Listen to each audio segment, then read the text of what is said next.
Hello, नमस्कार। लक्ष्मण धारा education platform में आप सभी का स्वागत है। प्यारे साथियों, अपन कक्षा 12 के भूगोल विषय आपकी पुस्तक मानव भूगोल के मूल सिद्धांत के नोट्स और एमसीक्यू सीरीज की बातचीत कर रहे थे, जिसके अंदर आज अपन आपके अध्याय संख्या 4, जिसका नाम है मानव विकास, उसके सभी प्रतियोगी परीक्षाओं है तो उपयोगी शानदार एनसीईआरटी एमसीक्यू की बातचीत करने वाले हैं। उससे पहले अगर आपने इससे पहले के चैप्टर 1, चैप्टर 2 और चैप्टर 3 के नोट्स व एमसीक्यू नहीं देखे हैं तो अभी लक्ष्मण धारा के यूट्यूब चैनल प्लेटफॉर्म में जाकर के आप प्ले लिस्ट पर क्लिक करके देख सकते हैं। तो किस तरीके से देख सकते हैं, थोड़ी सी उसकी बातचीत कर लेते हैं। उसके पश्चात अपन करेंगे इस चैप्टर की शुरुआत। तो कुछ नहीं करना है, सबसे पहले यूट्यूब में जाना है। आपको यूट्यूब में जाने के बाद में लक्ष्मण धारा सर्च करना है और उसके बाद में आपको यहाँ पे लिखना है या सब्सक्राइब का ऑप्शन आ जाएगा, सब्सक्राइब कर लीजिएगा। उसके बाद में प्ले लिस्ट का ऑप्शन दिखेगा। यहाँ जैसे ही प्लेलिस्ट के ऊपर क्लिक करोगे तो आपके सामने बहुत सारी प्लेलिस्ट ओपन हो जाएगी। और प्लेलिस्ट का मतलब होता है कि वीडियो का क्रमानुसार फोल्डर, ठीक है। तो यहाँ आपको सबसे पहला प्लेलिस्ट दिख रहा होगा एनसीईआरटी कक्षा 12 भूगोल, मानव भूगोल के मूल सिद्धांत, नोट्स एंड एमसीक्यू। तो इसमें आपके भूगोल की जितनी भी इससे पहले की क्लासें हुई है वो पूरी क्रमानुसार दी हुई है। और साथ ही मैं आपको बता दूं कि अपने कक्षा 12 के इतिहास विषय की जो तीनों किताबें हैं उनको पूरी तरीके से कंप्लीट कर लिया है, तो उनके भी वीडियोस यहाँ दिए हुए हैं। तो आप यहाँ से इनको देख सकते हैं। यहाँ भाग 3 के हैं, यहाँ भाग 2 के और यहाँ भाग 1 के हैं। तो इनके ऊपर क्लिक करके आप आराम से देख सकते हैं। और उसके बाद अगर आपको नोट्स की पीडीएफ चाहिए तो सिंपल सा प्रोसेस है, lakshmandhara.com आप गूगल के ऊपर सर्च करें, ठीक है, या कमेंट सेक्शन के अंदर लिंक दिया हुआ है, डायरेक्ट उसके ऊपर क्लिक करेंगे तो आप सीधा वेबसाइट पे पहुंच जाएंगे। सीधा सिंपल, कुछ नहीं, आपको यहाँ पे सारी जानकारी को पढ़ना है और शॉप के बटन के ऊपर क्लिक करना है। जैसे ही शॉप के बटन के ऊपर क्लिक करोगे तो आपके सामने कक्षा 12 इतिहास की एक प्लेलिस्ट और ओपन हो जाएगी, ठीक है।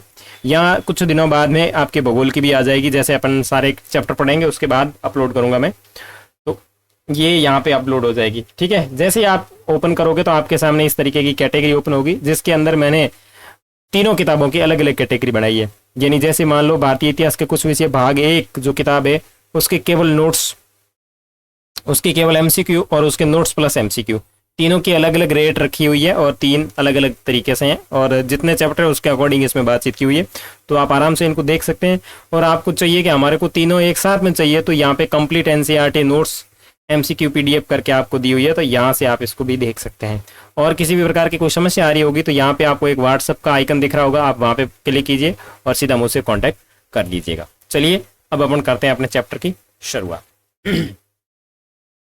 तो आवाज वगैरह बिल्कुल क्लियर होगी, कोई प्रॉब्लम नहीं है। चलो एक एक चीज बढ़िया आराम से देखते हैं। तो मानव विकास से संबंधित जितने भी आपके एमसीक्यू प्रश्न है, ठीक है, वो सारे एक एक करके अपन देखते हैं इसमें। चलो सबसे पहला प्रश्न है कि निम्न में से विकास का अर्थ है। यदि निम्न में से विकास का क्या अर्थ है, तो अपन ने नोट्स की कक्षा के अंदर देखा था कि विकास जो है वो हमेशा गुणात्मक होता है, ठीक है ना। इसमें जो ऑप्शन 1 है वो राइट होगा। और यहां मैं आपको बता दूं कि विकास हमेशा गुणात्मक होता है, ठीक है ना। विकास हमेशा गुणात्मक होता है। अगर बात करें वृद्धि की, तो वृद्धि जो है वो हमेशा आपकी मात्रात्मक होती है। अगर मैं यहाँ पे बात करूं वृद्धि की, वृद्धि जो है वो मात्रात्मक होती है, मात्रात्मक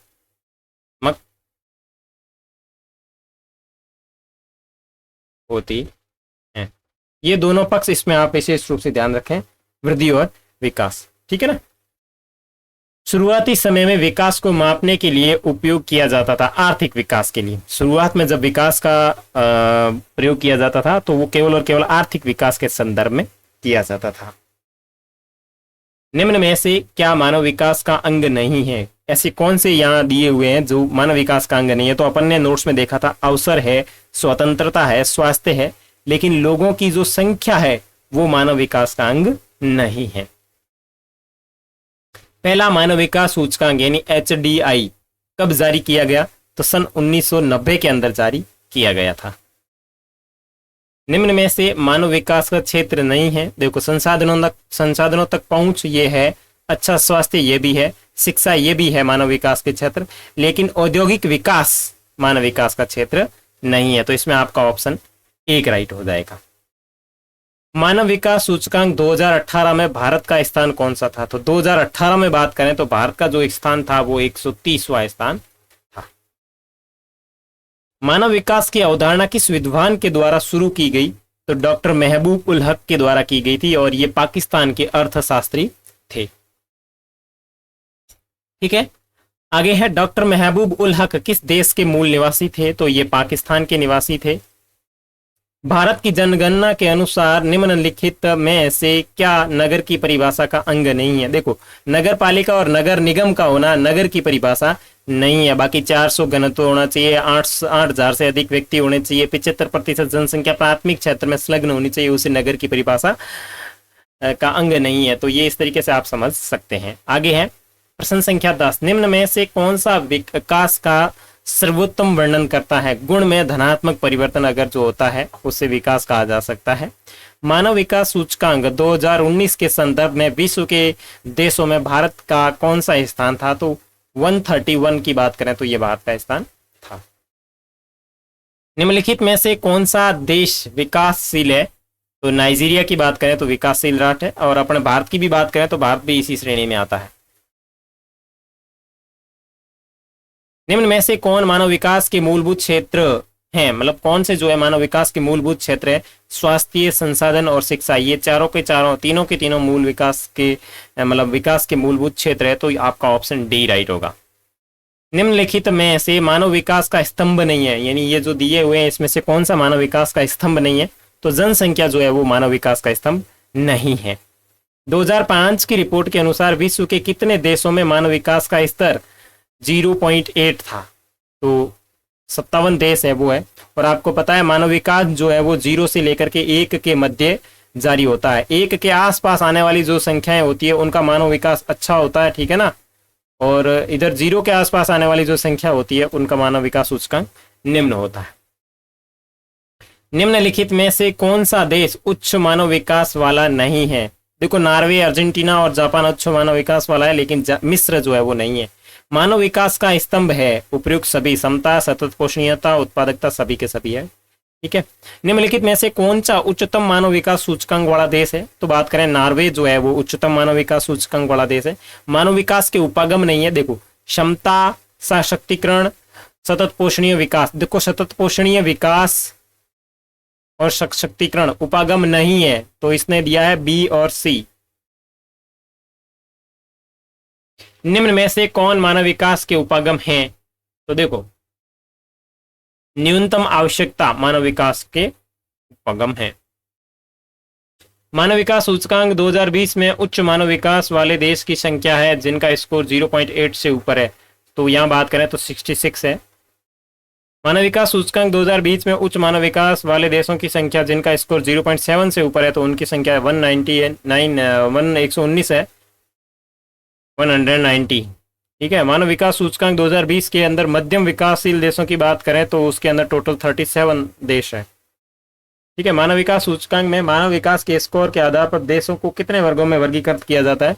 4 भागों में वर्गीकृत किया जाता है।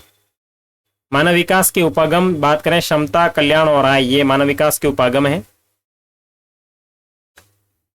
इनमें से किन मानदंडों का प्रयोग मानव विकास के स्तर को मापने के लिए किया जाता है? तो शिक्षा और आर्थिक विकास दोनों का जो है उपयोग किया जाता है। सर्वाधिक मानव सूचकांक वाला भारतीय राज्य कौन सा है? तो केरल है। निम्न में से कौन सा मानदंड मानव विकास के स्तर की गणना का अंग नहीं है? तो अवसर है, स्वतंत्रता है, स्वास्थ्य, लेकिन लोगों की संख्या इसमें शामिल नहीं होगा। मानव विकास की अवधारणा किसने प्रतिपादित की थी? तो डॉक्टर महबूब उल हक के द्वारा प्रतिपादित की गई थी। प्रारंभिक काल में मानव विकास को मापने के लिए किस मानदंड का उपयोग किया गया? तो आर्थिक विकास का उपयोग किया गया था। निम्न में से कौन सा कथन विकास का सबसे अच्छा वर्णन करता है? तो गुणवत्ता में अगर सकारात्मक परिवर्तन होते हैं तो उसे विकास कहेंगे। भारत के किस राज्य में साक्षरता दर साक्षरता दर सबसे कम है? तो बिहार के अंदर सबसे कम है। विकास का अर्थ क्या है? तो विकास का अर्थ गुणात्मक परिवर्तन है। भारत में सर्वाधिक साक्षरता दर वाला राज्य कौन सा है? केरल, जहां पे सर्वाधिक मानव विकास सूचकांक भी है। पहला मानव विकास सूचकांक कब जारी हुआ था? 1990 में जारी हुआ था। मानव विकास सूचकांक का निर्धारण करते समय निम्नलिखित में से किसे शामिल नहीं किया जाता? देखो, स्वास्थ्य को किया जाता है, शिक्षा को किया जाता है, संसाधनों तक पहुंच को किया जाता है, लेकिन संतुष्टि को शामिल नहीं किया जाता। मानव विकास इनमें से किससे संबंधित है? गुणात्मक विकास से। संसाधनों तक पहुंच से क्या अभिप्राय है, मतलब क्रय शक्ति, यानी उसको खरीद सकते हैं। यूएनडीपी का पूरा नाम क्या है, यूनाइटेड नेशन डेवलपमेंट प्रोग्राम, ठीक है ना, मानव विकास सूचकांक, ठीक है। मानव विकास सूचकांक में भारत के निम्नलिखित राज्यों में किस एक की कोटि उच्चतम है, तो यानी सबसे अधिक किसका है, तो केरल का है। देखो प्रश्न वही है, थोड़े बहुत भाषा चेंज करके बदल दिए जाते हैं। मानव विकास सूचकांक 2014 के संदर्भ में विश्व के देशों में भारत की निम्नलिखित में से कौन सी कोटि थी, 2014 के अंदर बात करें तो 130। भारत के निम्नलिखित राज्यों में से किस एक में स्त्री साक्षरता दर निम्नतम है, तो बिहार की बात करें तो सबसे निम्नतम है। भारत के निम्नलिखित राज्यों में से किस एक में 0 से 6 आयु वर्ग के बच्चों में लिंग अनुपात निम्न है, तो पंजाब। भारत में निम्नलिखित केंद्र शासित प्रदेश में किस एक की साक्षरता दर उच्चतम है, तो लक्षद्वीप की। केरल का मानव विकास सूचकांक कितना है, तो 0.638। बिहार में साक्षरता दर कितनी है, 47.53। लोगों की परिवर्धन की प्रक्रिया और जन कल्याण के स्तर को ऊंचा उठाना क्या कहलाता है, मानव विकास सूचकांक या मानव विकास। 2001 की रिपोर्ट के अनुसार विश्व में भारत का मानव विकास सूचकांक में कौन सा स्थान था, तो 115वां स्थान था। भारत के निम्नलिखित केंद्र शासित प्रदेश में किसकी साक्षरता दर उच्चतम है, किसकी साक्षरता दर उच्चतम है, तो आपके निम्नलिखित में से किस केंद्र शासित प्रदेश की साक्षरता दर उच्चतम है। आगे, मानव विकास का मापन किस प्रकार किया जाता है, तो मानव विकास का मापन किया जाता है मानव विकास सूचकांक के द्वारा। भारत में कुल प्रजनन दर वर्ष 2013 में कितनी थी, तो 2.3। बुद्धि एवं विकास के संदर्भ में निम्नलिखित कथनों पर विचार कीजिए, ठीक है। प्रश्न संख्या 52।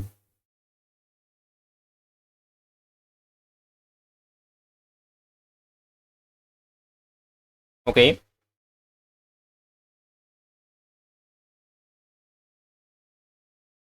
ओके, चलो। तो वृद्धि एवं विकास के संदर्भ में निम्नलिखित जो कथन दिए हुए हैं उसमें से कौन सा कथन सही है वो बताना है। तो सबसे पहला कि विकास मात्रात्मक और मूल्य निरपेक्ष है, क्या ये बात सत्य है कि जो आपका विकास है वो मात्रात्मक और मूल्य निरपेक्ष है, तो विकास का मात्रात्मकता से कोई लेना देना नहीं। वृद्धि का अर्थ गुणात्मक परिवर्तन एवं मूल्य सापेक्ष है, नहीं। वृद्धि धनात्मक और ऋणात्मक दोनों हो सकती है, किंतु विकास उस समय होता है जब सकारात्मक वृद्धि हो। हाँ, ये बात सत्य है। तो इसमें केवल और केवल आपका 3 यानी बी ऑप्शन है वो सही होगा, ठीक है। आगे है मानव विकास के संदर्भ में निम्नलिखित कथनों पर विचार कीजिए, ठीक है, और कौन सा सही नहीं है वो बताना है। कि मानव विकास की अवधारणा का प्रतिपादन अमर्त्य सेन के द्वारा किया गया, क्या ये बात सत्य है। मानव विकास की जो अवधारणा है उसका प्रतिपादन अमर्त्य सेन के द्वारा किया गया, नहीं। तो एक तो ये कथन गलत है। मानव विकास की अवधारणा में सभी प्रकार के विकासों का केंद्र बिंदु पर्यावरण है, नहीं, मनुष्य भी है। तो और मानव विकास का मूल उद्देश्य ऐसी दशाओं को उत्पन्न करना है जिनमें लोग सार्थक जीवन व्यतीत कर सके, तो ये बात तो सत्य है। इसमें पूछ रहा कि कौन सा सही नहीं है, तो आपके 53 के अंदर हो जाएगा 1 और 2, यानी ए ऑप्शन राइट हो जाएगा, यानी ये जो दोनों है वो आपके सही नहीं है। आगे बात करूं मैं 54 की, तो निम्नलिखित में से कौन से मानव विकास के घटक है। तो मानव विकास के घटक की बात करूं तो आपका क्षमता हो जाएगा, सतत पोषणीयता हो जाएगा, उत्पादकता हो जाएगा और सशक्तिकरण हो जाएगा। यानी ये आपके सभी के सभी जो है आपके मानव विकास के घटक हैं, मानव विकास के घटक हैं, ठीक है। तो डी ऑप्शन हो जाएगा। प्रश्न संख्या 55, निम्नलिखित में से कौन सा एक विकास यानी डेवलपमेंट का सर्वोत्तम वर्णन करता है। तो इसमें बात करें 55 में तो आपका हो जाएगा गुण में धनात्मक परिवर्तन, वो होता है जो आपके विकास का सर्वोत्तम वर्णन करता है। निम्नलिखित में से कौन मानव विकास के उपगम है, यानी निम्न में कौन से मानव विकास के उपगम हैं। तो 56 के अंदर बात करूं तो आय उपागम, कल्याण उपागम, आधारभूत आवश्यकता उपागम और क्षमता उपागम, 1 2 3, ये तीनों के तीनों और चौथा भी इसमें सम्मिलित करें तो डी ऑप्शन राइट होगा। निम्नलिखित में से किस प्रदेश में मानव विकास में कमी दर्शाने वाले सूचक हैं, मतलब मानव विकास में कमी दर्शाने वाले सूचक हैं? तो 60 वर्ष की आयु तक जीवित न रह पाना की संभाव्यता, ओके, प्रौढ़ साक्षरता दर कम होना, ओके, संसाधनों तक पहुंच सुनिश्चित होना। ये जो दोनों कथन है ये आपके इसमें 2 और 3 ये जो है दर्शाने वाले सूचक है। मानव विकास सूचकांक के संदर्भ में निम्नलिखित कथनों पर विचार कीजिए। प्रश्न संख्या 58, ओके। मानव विकास सूचकांक स्वास्थ्य, शिक्षा और सेवा तक संसाधनों तक पहुंचने जैसे प्रमुख क्षेत्रों में निष्पादन के आधार पर देशों का क्रम तैयार करता है, ओके। मानव विकास सूचकांक 0 से 1 के बीच स्कोर पर आधारित होता है, ओके। मानव विकास सूचकांक स्कोर 1 के जितना निकट होगा मानव विकास स्तर उतना ही निम्न होगा, नहीं, ये बात गलत है। और इसमें क्या पूछ रहा है, कौन सी बात सही नहीं है? तो सही जो है वो आपकी 3 नहीं है, तो इसमें आपका बी ऑप्शन राइट हो जाएगा कि केवल बी, ठीक है। जितना भी 1 के नजदीक होगा वो मानव विकास निम्न न होकर के आपको ध्यान रखना है कि वो उच्च होगा, ठीक है। चलो प्रश्न संख्या 59, निम्नलिखित में से कौन मानव विकास रिपोर्ट को प्रकाशित करता है? तो संयुक्त राष्ट्र विकास कार्यक्रम यानी यूएनडीपी जो है वो आपके इसको प्रकाशित करता है, तो 59 में हो जाएगा ए। चलिए 60, मानव विकास के मापन के संदर्भ में निम्नलिखित कथनों पर विचार कीजिए और कौन सा सही है वो बताना है। तो मानव विकास जो है सूचकांक मानव विकास में प्राप्तियों को मापन करता है, यानी प्राप्तियों का मापन करता है, ओके। मानव विकास के मापन के संबंध में संसाधनों तक पहुंचाने को क्रय शक्ति के संदर्भ में मापा जाता है, मतलब पहुंच को क्रय शक्ति के संदर्भ में मापा जाता है, ठीक है। मानव विकास सूचकांक में स्वास्थ्य का मूल्यांकन करने के लिए जन्म के समय जीवन प्रत्याशा सूचक को चुना जाता है, यस। तो इसमें तीनों ऑप्शन राइट है, 1 2 और 3। निम्नलिखित कथनों पर विचार कीजिए। प्रदेश के आकार और प्रति व्यक्ति आय का मानव विकास से प्रत्यक्ष संबंध है, ठीक है।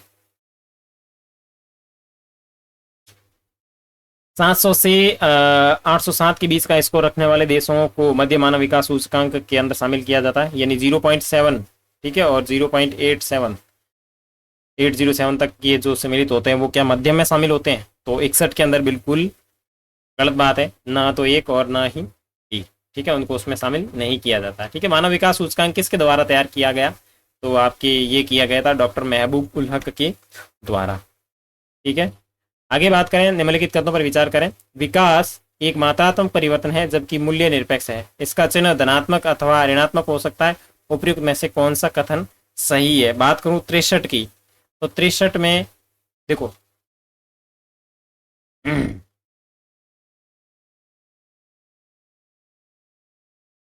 विकास एक मात्रात्मक परिवर्तन है, तो ये तो गलत है। इसका चिन्ह धनात्मक अथवा ऋणात्मक हो सकता है, उपयुक्त कथनों में से कौन सा सही है? ना तो 1 सही है ना 2 सही है, ठीक है ना, कोई भी सही है नहीं है, क्योंकि विकास का कभी भी धनात्मक और ऋणात्मक चिन्ह नहीं होता, विकास हमेशा धनात्मक ही होता है। निम्नलिखित कथनों पर विचार करें।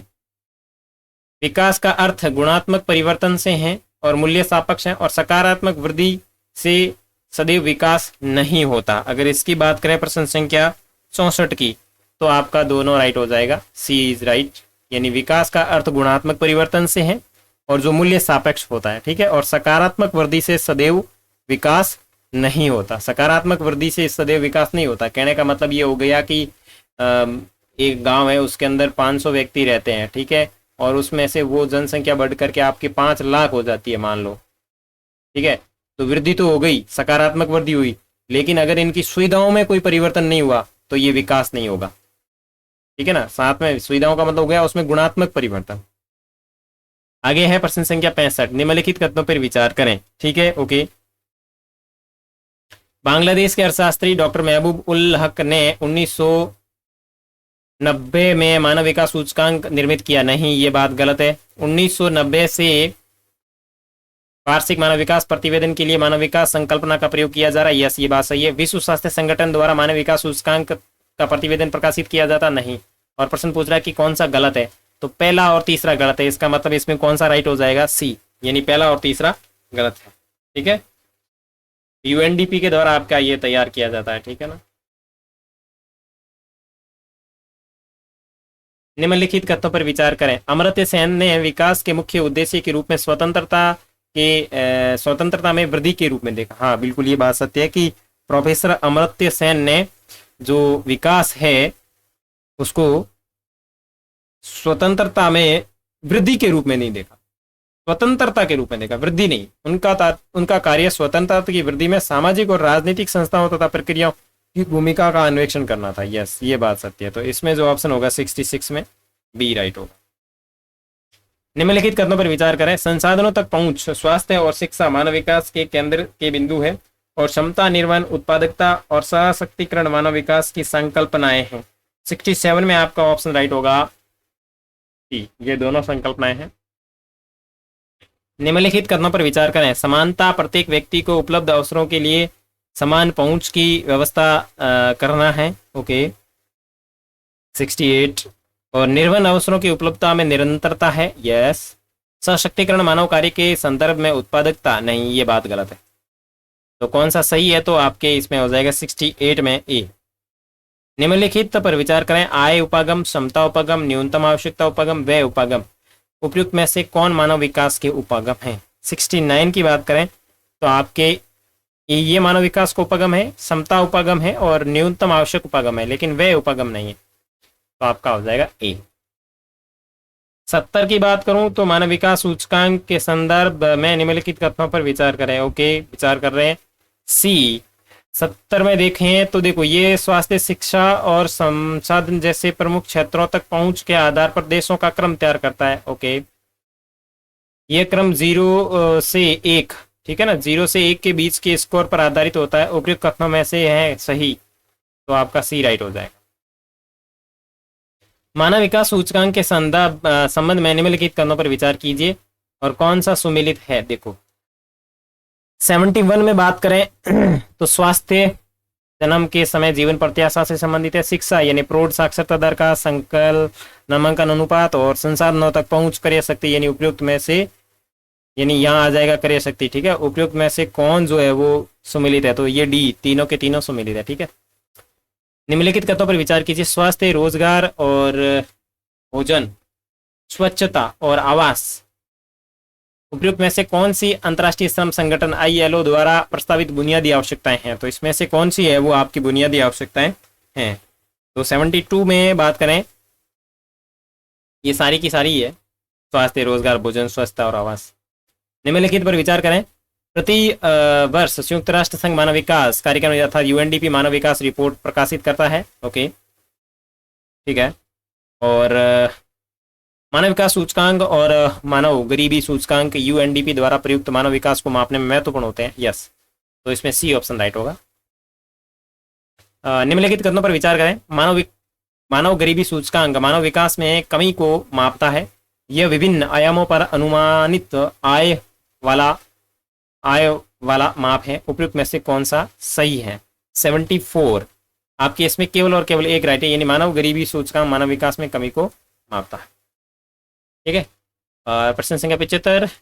मानव गरीबी सूचकांक मानव विकास सूचकांक से संबंधित है और मानव गरीबी सूचकांक मानव विकास सूचकांक की अपेक्षा अधिक कमी उद्घटित करता है। उपयुक्त में से कौन से कथन सही है? 75 की बात करें तो 75 में आपका सी, यानी दोनों के दोनों कथन सत्य है। सकल राष्ट्रीय प्रसन्नता के बारे में निम्नलिखित कथनों पर विचार कीजिए। भूटान और नेपाल विश्व में एकमात्र देश हैं जो GNS यानी सकल राष्ट्रीय प्रसन्नता को देश की प्रगति का अधिकार माप घोषित किए और GNS को भूटान के संविधान में भूटान सरकार के लक्ष्य के रूप में स्थापित किया गया। कौन से कथन सत्य है? तो 76 में बात करें तो आपका बी, यानी केवल 2 जो सत्य है वो बात सत्य कही गई है। निम्नलिखित कथनों पर विचार करें। प्रदेश के आकार और प्रति व्यक्ति आय का मानव विकास से प्रत्यक्ष संबंध है। ओके, मानव विकास सूचकांक में श्रीलंका और त्रिनिदाद और टोबैगो जैसे अधिक रैंक पर है। ओके, तो ये दोनों कथन सत्य है। मानव विकास में केरल का प्रदर्शन पंजाब और गुजरात से बहुत बेहतर है। उपयुक्त कथनों में से कौन सा गलत है? तो कौन सा गलत है? तो ये दोनों जो है वो आपके गलत है, तो इसमें हो जाएगा राइट 77 के अंदर ए, ठीक है। और ये बिल्कुल सत्य बात है, तो ये दोनों गलत है। आगे पूछ रहा है कि निम्नलिखित कथनों पर विचार करें। ये देश के सबसे बड़े समूह का निर्माण करते हैं। इनमें से अधिकांश देशों का विकास द्वितीय विश्व युद्ध के बाद की अवधि में हुआ और इस वर्ग के कुछ देश पूर्वकालिक उपनिवेश थे, जबकि अन्य देश 1990 से पूर्व तत्कालीन सोवियत संघ का हिस्सा थे। उपयुक्त विशेषताओं को किन देशों में मानव विकास में वर्गीकृत किया गया? तो कौन सा ये जो इतनी विशेषताएं दी है ये किससे संबंधित है? तो 78 की बात करें तो ये है मानव विकास के मध्यम स्तर से संबंधित। आज की इस एमसीक्यू सीरीज का लास्ट प्रश्न, निम्नलिखित कथनों पर विचार कीजिए। सामाजिक सेक्टर पर सरकारी व्यय का प्रतिरूप, राजनीतिक परिवेश और लोगों की स्वतंत्रता उपयुक्त कारकों में से कौन सा देश में मानव विकास के स्तर को प्रभावित करता है? तो कौन सा जो है मानव विकास के स्तर को प्रभावित करता है? तो उपयुक्त सभी जो है आपके मानव विकास के स्तर को प्रभावित करते हैं। इसी के साथ आपके चैप्टर संख्या 4 के जो महत्वपूर्ण एमसीक्यू थे वो सारे कंप्लीट होते हैं। अब आगे मिलेंगे अपन चैप्टर 5 के नोट्स में, तब तक के लिए बाय बाय।